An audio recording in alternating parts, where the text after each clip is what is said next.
महासागर जैसा व्यवहार नहीं करेंगे, महासागर नहीं बनेंगे। तालाब बना करके झंडा गाड़ते रहेंगे। एक और महत्वपूर्ण रखने दिया, वो इस साल को भारत का साल बताया, चाहे चंद्रयान हो, चाहे G20 की मेजबानी करना हो, चाहे विश्व क्रिकेट का आयोजन हो। कहा यह साल जो है ये भारत का साल है और भारत को इसमें बहुत कुछ प्रदर्शित करने का मौका है। देखिए, भारत का साल यही नहीं है सिर्फ। सुनक साहब चूक रहे हैं। आने वाले कई बरस, शायद आने वाली सदियां भारत की हैं। जिस प्रकार, लेकिन उसमें सबसे बड़ी चीज है कि हमारी सारी उपलब्धियां खारिज हो जाएंगी, क्योंकि भूतपूर्व प्रधानमंत्री ने भी एक बात कही, इंडिया का पोजीशन जो यूक्रेन रसिया पर है उसकी तारीफ की, लेकिन साथ में कहा हारमनी। बराक ओबामा आके यहां कह गए थे हारमनी को प्रोटेक्ट करिए। जब वसुधैव कुटुंबकम कहते हैं और लोग ताली बजाते हैं वैश्विक स्तर पर भी, तो यहां के कुटुंबों के बीच में दीवारें जो बनाई गई हैं, उन जिन दीवारों को बना के वोट लिया जा रहा है, उन दीवारों को गिराइए। उसके अलावा कोई विकल्प नहीं है। यूक्रेन और रूस के बीच भारत की स्थिति क्या होनी चाहिए, इस पर भी सुनक ने कहा कि भारत जो है, मुझे लगता है कि अंतर्राष्ट्रीय कानून की परवाह करता है और उसी हिसाब से आगे बढ़ रहा है। देखिए, हम लोगों के फर्क है।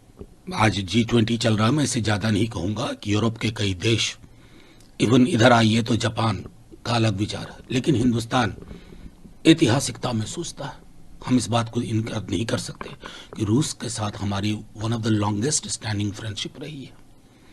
अभी इस बीच में भी हमने एक एक कदम बहुत हिफाजत से लिया है, अपने सरोकारों को प्रोटेक्ट करते हुए, पुरानी दोस्ती के अनुरूप।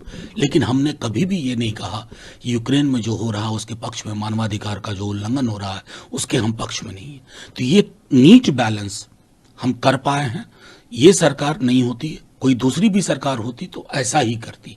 इसलिए मैं कहता हूं कि फॉरेन पॉलिसी में कोई फुल स्टॉप नहीं होता है, कोमा और सेमीकोलन एट द मोस्ट। इसी बीच चंद्रबाबू नायडू भी गिरफ्तार होते हैं।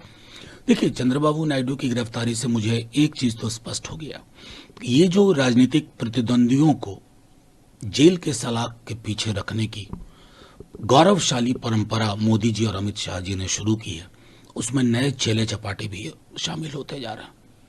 और आखिरकार आप लोगों ने जीत का सेहरा अपने सर बांध ही लिया। जो उपचुनाव के परिणाम आए उसमें 4 बनाम 3 में 4 इंडिया के हवाले कर दिया, 3 बीजेपी के हवाले कर दिया। देखिए, अब इसमें मैं समझता हूं कि उपचुनाव का एक अपना अलग मिजाज होता है, लेकिन इतना तो तय है ना कि इतने बड़े सत्ता संसाधन के समक्ष, बल्कि आप बागेश्वर का भी चुनाव देखिए जो कि बीजेपी की झोली में गया है, 2300 वोट से आप जीते।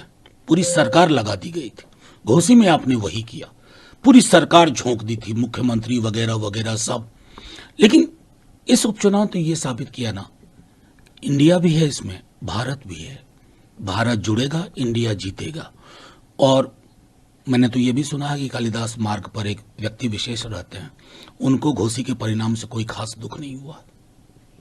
इस बीच सर कर्नाटक ने अल्पसंख्यक समुदाय को गाड़ी खरीदने पर 3 लाख रुपए सब्सिडी देने का ऐलान किया है, जिसे भाजपा ने सीधे तौर पर अपीजमेंट पॉलिटिक्स।